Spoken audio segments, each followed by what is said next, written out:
Hi guys, welcome back to this week's episode of Pretty Lonesome. This week I am in LA. I came here for 6 days, which is probably one of the stupidest things I've ever done ever in my life, because I'm going to be so jet lagged for nothing.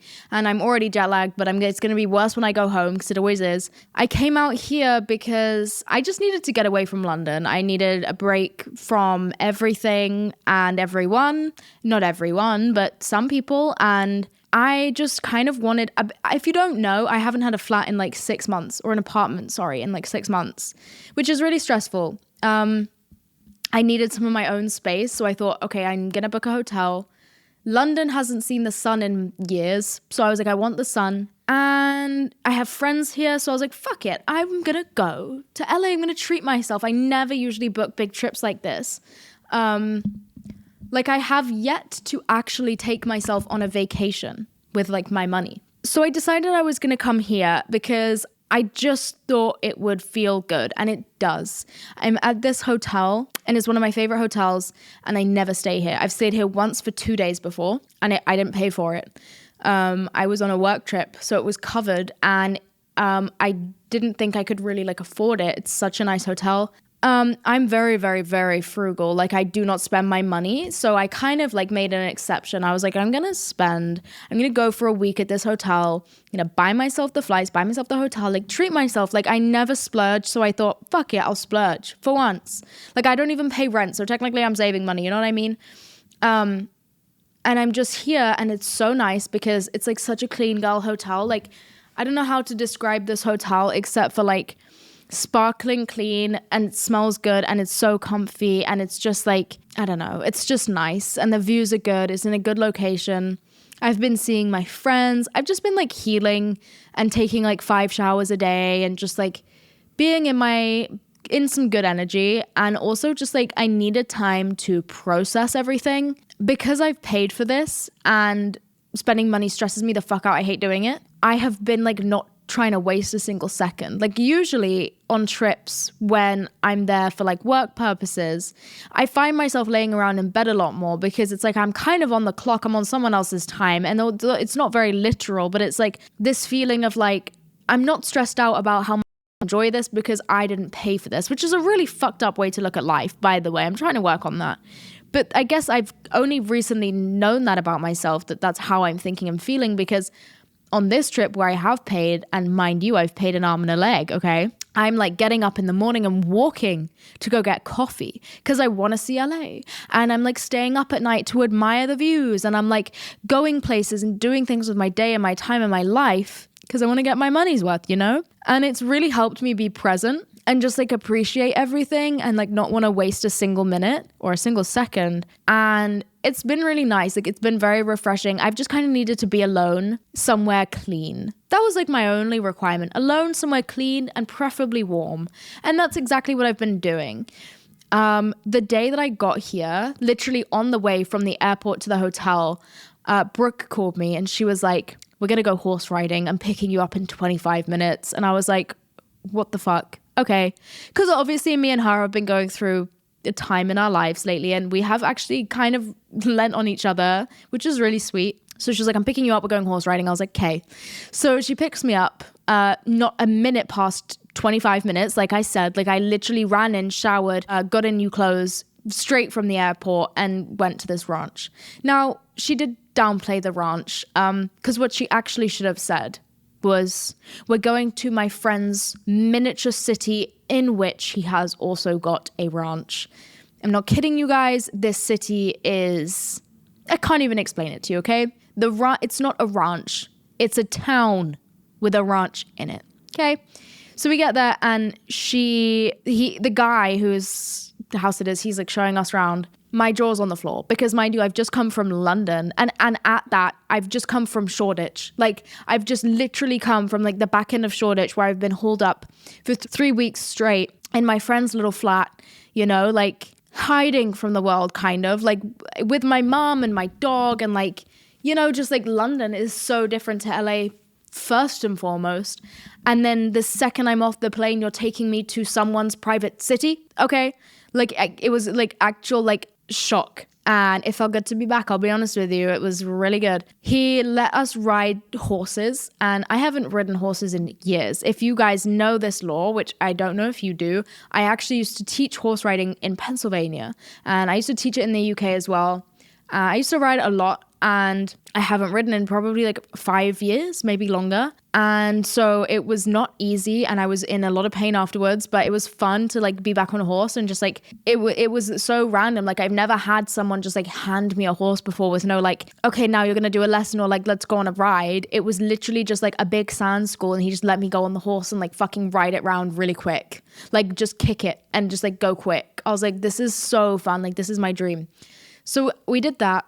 And the guy kind of offered me help finding like an apartment, because I was saying how like I kind of want to split my time between like London and LA. Also, I haven't had an apartment since December. I got rid of my apartment last year in December, and I haven't had one since, because I've been traveling so much, and I've just been living out of hotels, in between hotels and my mum's place, and staying at my friends' places, which is fun. Like I don't mind the nomad life. I really don't. But it is stressful to not have access to my belongings. Like everything I own is in storage or in one of my 7 suitcases that I've been lugging around the world with me. And it is stressful.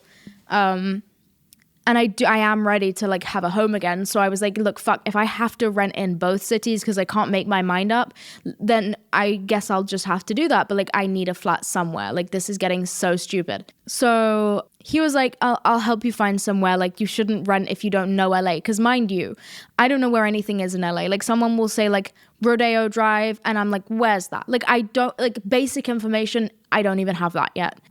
So he was like, I'm gonna help you. So today he picks me up. I laughed when I saw it. I walk out looking for like, I don't know, a black car, like a fucking Mercedes or something. No. This guy is in a vintage red Rolls Royce with the most fuck-ass license plate I've ever seen in my life. When I see it, I'm like, oh, there he is.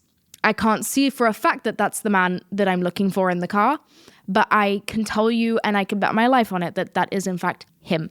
In his car right there. Now, mind you, this guy probably has like 55 fucking cars. That was a choice. And I've never found anything funnier in my life. It was really funny. Anyway, we went for lunch, and then we went and drove around all the good areas of LA, basically just looking for like for rent signs, because not everything is online. And he was kind of saying like, you should just see the area before you like you rent there. I was like, okay, makes sense. So we drove around, we looked in a couple apartment buildings, saw some like show apartments, took a bunch of phone numbers, and he's gonna help me like figure it out. But I had the most fun I've ever had in my life driving around in this car, and I genuinely just had so much fun. I don't know if I just had fun because I got to ride in a cool car, or if I had fun because I got to see like where I might get to live. I've had a really good day, I'm not gonna lie.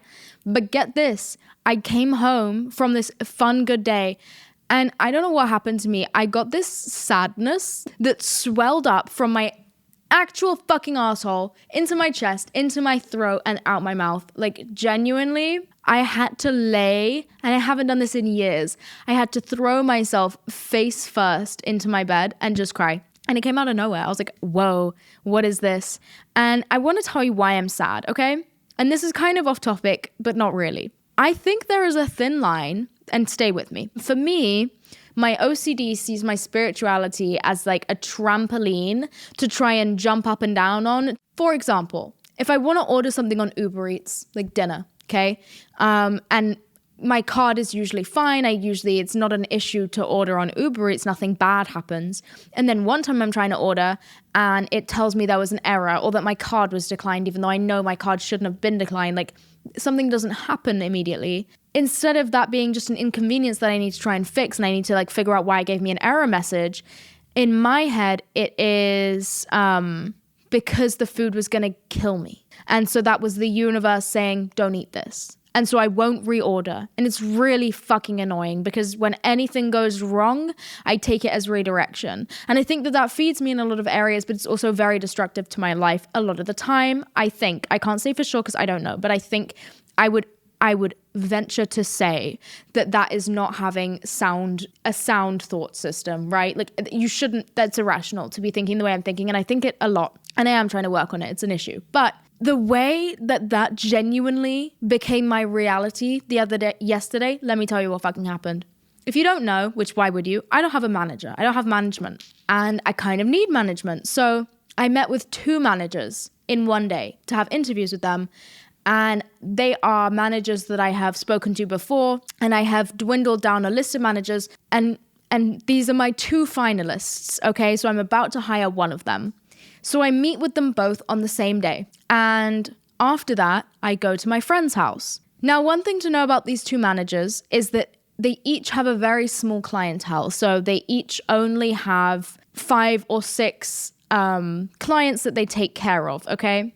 And that's within the entire company. So very small. So that is about 14 people in total that can say that these people manage them. Anyway, so I have these 2 meetings with them, and then I just go to my friend's house.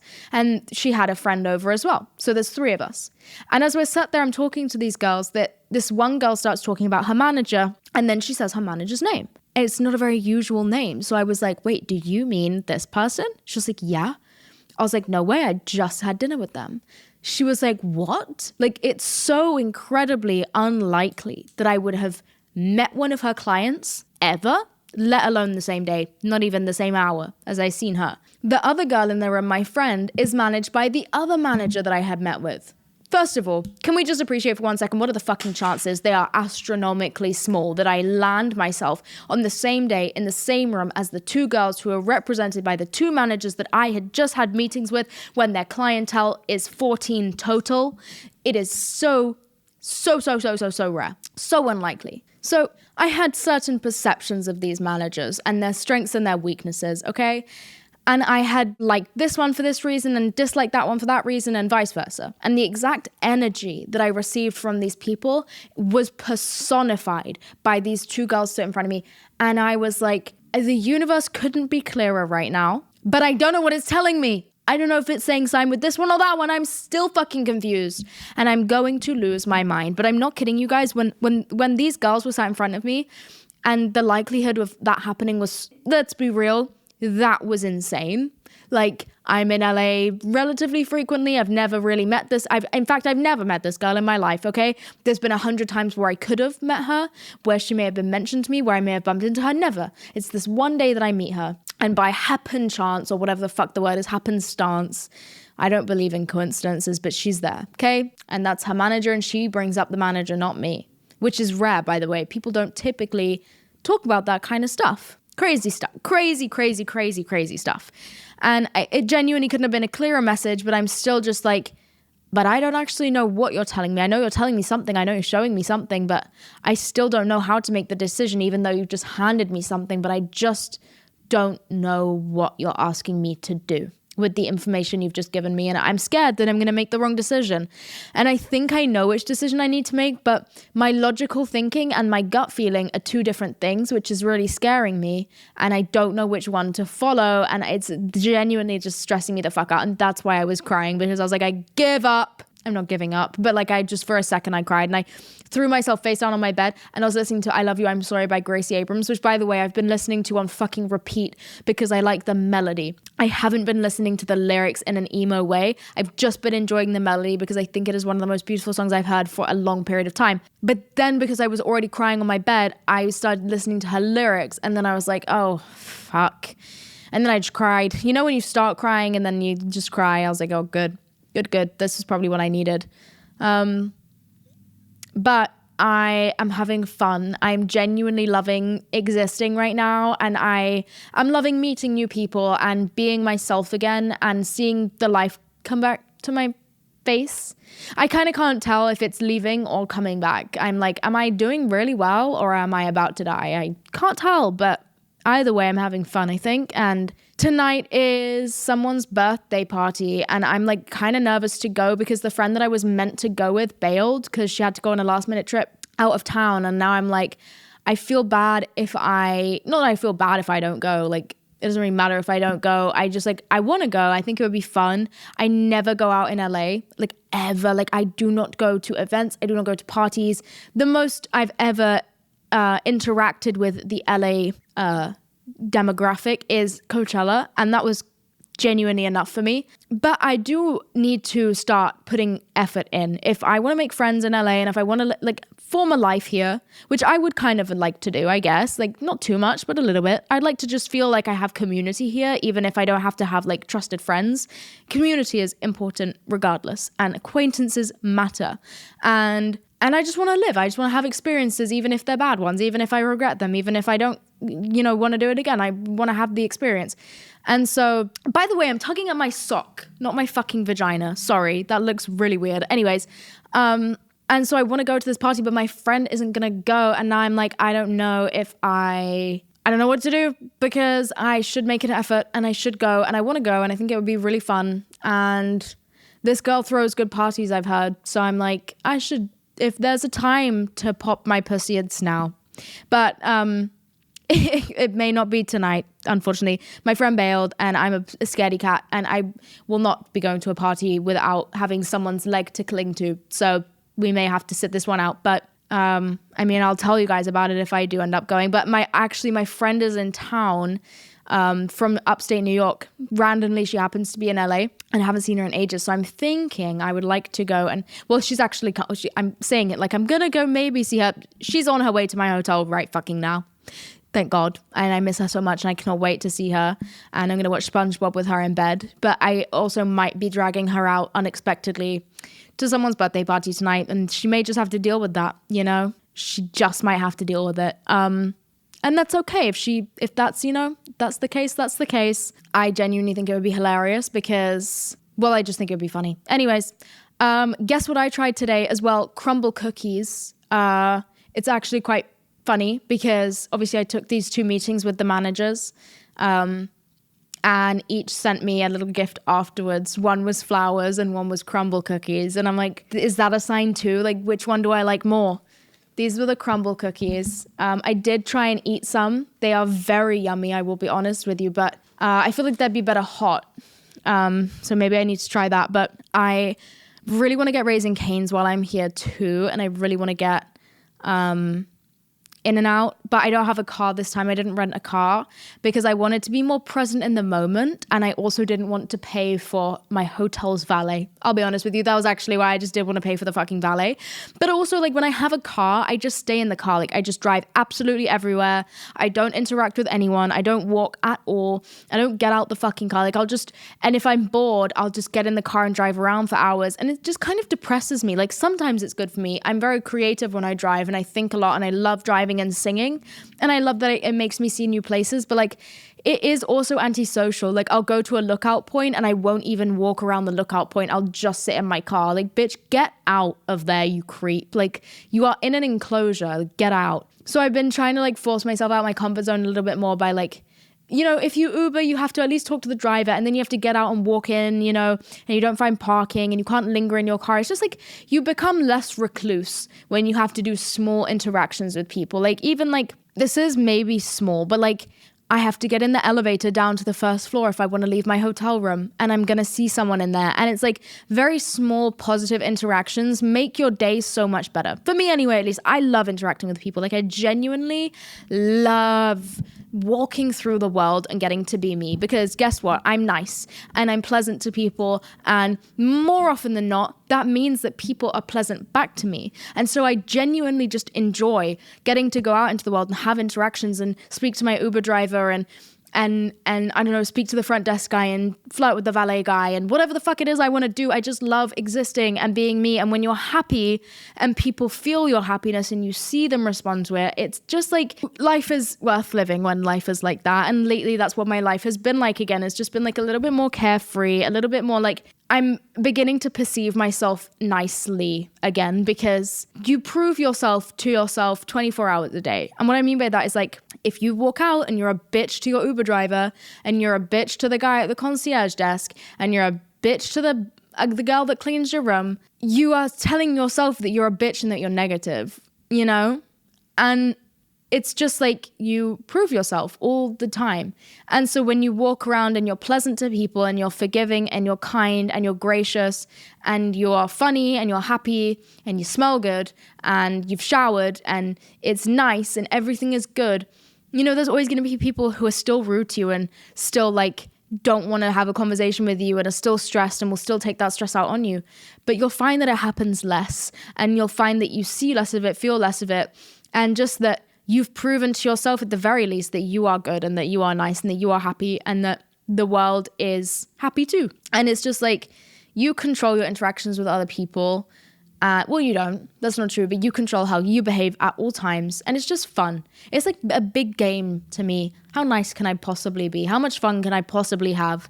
And I just don't know why life wasn't like that for me. For so many years, it was how stressed can I be? And how miserable can I be? And how much pain can I possibly find for myself? Like, I'm going to gather up all the pain and I'm going to give it to myself. And I don't know why. I genuinely think I fucking hated myself for years. And it's probably an issue I'm still going to have to work on because it doesn't just go away just like that. But to actively like seek pain is so weird to me. And I was doing it. Like, it's so weird. We don't even need to get into it. But it's like, I've kind of realized that doesn't have to be the way life is. And I'm just like excited to wake up every morning just to go and have small talk with someone, which is so lame, but I don't care. Like, I'm just having fun and I'm just genuinely grateful to be alive, which is something I haven't been feeling, but now I am. Even though I'm sad and I just have this like kind of mysterious pit in my stomach, it doesn't matter to me because I'm just happy. Like, I don't know how to explain it. A lot of the time, I feel like I'm the happiest when I'm also the saddest, because it's when I feel a true range of emotion that I feel the most alive. When I know I can feel sadness and extreme happiness all in one day, that's when I feel alive. When I feel nothing but happiness, it feels disingenuine. Again, I don't know what that word is. It doesn't feel genuine, and it feels like I have an impending sense of doom. Like, if I'm really happy consistently, I'm like, this has to break. And it will break because what goes up must come down. And I'm like, the longer I'm just happy without interruption, the bigger the break is going to be. And I'm going to be sad without interruption. Or it's going to feel worse because I'm not used to it. You know, it's just like, I've been happy for so long, now I'm sad, fuck. So when it's like happy and sad all in the same day, obviously not up and down, up and down, up and down, but when you're capable of feeling all of these things at kind of one time and in one phase of life, I feel stable. Like, I feel normal. I feel, well, it's just being regulated, I guess. It's like nothing bad is going to happen to you and nothing lasts and everything's okay. And it's like a sense of control. And it's like, I just feel more alive because there's no impending sense of doom. I can be sad for 5 minutes and then I'm going to be thrilled again because my life actually is good and it's just normal. And things don't have to come crashing down. Things can just be bad and it hurts and that's okay. And then you stand back up and you're happy again. Like, it's just, life can just ebb and flow. It doesn't have to be one way or the other. Like, it doesn't have to be painful all the time. Like, you can have pain and joy at the same time. They can coexist and you can deal with that. And I just like, it's just nice. Like, I just feel like alive and also just like very present. Again, like I said, I'm paying for this hotel. I'm paying for my flights. I'm paying for everything. And it's not cheap. This fucking hotel is so fucking expensive. And so I've just been living, like, waking up early, going to coffee shops, like going on walks, seeing more of LA than I've ever seen before. And I've only been here for 3 days. I was here for 2 months at the start of the year and I didn't see fucking any of it because I just didn't care.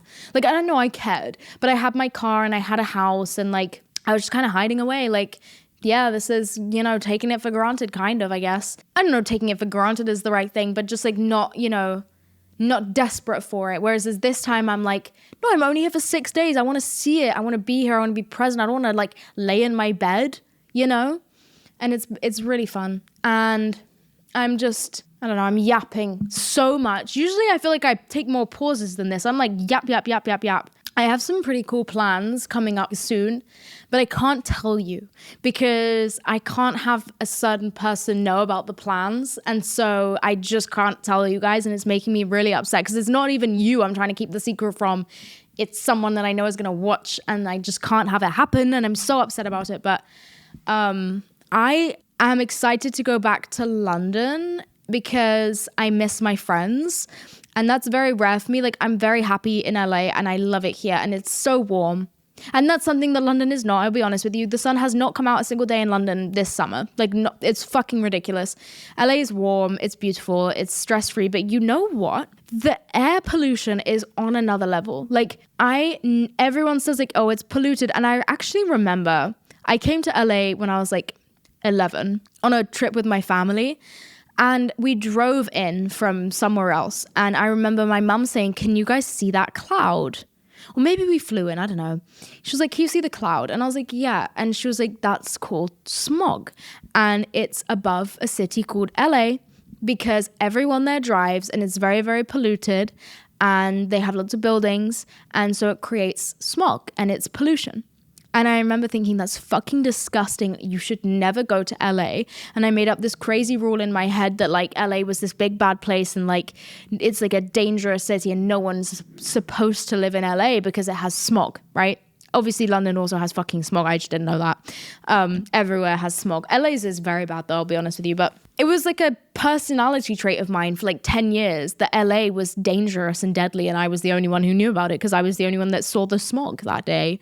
Anyway, I forgot about that. But the other day I was walking to go get coffee and I have never walked in like central LA. Like I was walking up and down, what the fuck is it called? Sunset Boulevard, okay? I was walking up and down it, which is like very unheard of. No one walks there. Like it's the busiest street in terms of it has like 6 lanes of traffic, I think, and they are always full. It's always a traffic jam the entire way up and down it, but not one person is on the sidewalk, not one person. And the people who are a little bit worse for wear, okay? They are not doing so good. It's like not a used sidewalk. And honestly, it's a little bit intimidating to walk down it because the kinds of people that do populate the sidewalk are a little bit maybe volatile and there's no one around to help you if something went wrong because no one else is walking. And so even though there's like 6 lanes of traffic flowing, there's no one around. Like it's weirdly empty.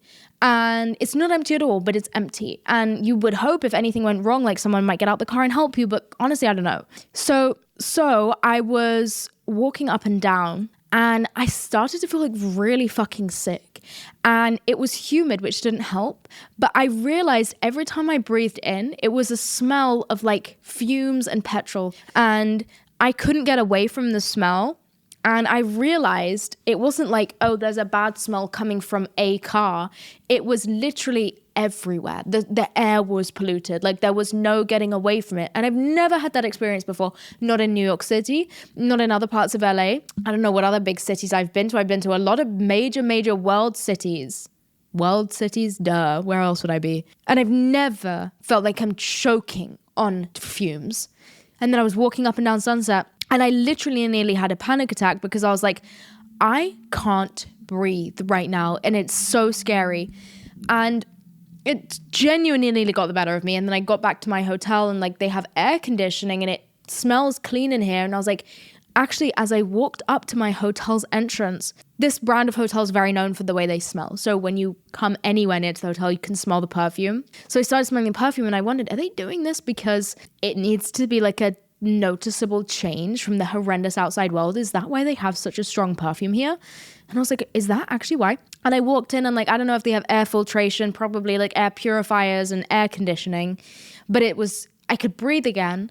But it's been on my mind ever since. Like I feel kind of claustrophobic being here just because of the air quality. Okay, Donald Trump, what is this? I hate when I do this. The air pollution. Actually, I can't do his voice. He's one of the only people I can't imitate, which genuinely makes me really fucking upset. But the air pollution is so disgusting. And I think it's only really on Sunset because there's so much like stagnant traffic and it's disgusting. But I do remember when I came here when I was like 10 years old, I remember looking at LA and being like, what the fuck is this? Like so disappointed. Like this is Hollywood. This is where the stars come to live. This is the home of, at the time, Michael Jackson. Like what is this? It was a shambles. And now I know why. It's because my mother took me to Venice Beach and I think we stayed downtown. Like, actually, no, I'm lying to you. We stayed near Venice Beach and I actually remember exactly where we stayed. Comes to think of it, because I saw it in someone's YouTube vlog one time and I was like, I know that hotel. And it's just this random like motel basically in like a back end of Venice. But I loved it. And I remember being at Venice Beach and being like, wait, is it Venice Beach, the big one? Fuck knows. The scary one. I remember looking around being like, this is not like glamorous, And then the other place that she took us was the Walk of Fame. And I remember like a Spider-Man, and I could see like both of his balls, you know, in his costume, and they were like being strangled. And I think he was holding a sign saying like, I'm Justin Bieber or something. And I was like, oh, I'm not sold on this city of angels, I'll be honest with you. I also found it uncomfortable as a child because obviously it's sold to you as a city, and I got here and I was like, but where are the buildings? Where is the tall stuff? That's the rule of having a city, is you have high rises, and I'm not seeing enough of those. And I for years was like, fuck LA, it's just suburbia and I hate it. Like, why are they calling it a city? It's literally just a million houses, because I had only seen the worst parts of LA. And then I came back reluctantly at like 23 years old, came back for the first time, and obviously saw the real, like, what, you know, most people would think of when they think of LA, which is like glamorous and lovely and like, you know, beautiful people, beautiful events, the you know, the best parts. And I was like, oh, okay, my bad. But I don't know. I like LA. I really do. I just think it's like a big villa. Like, I just walk around and like I am on vacation. Like, don't know how else to tell you this. Like, even like if I walk into a meeting and it's in like a big building, I'm still on vacation. And my friend is going to get here like any minute.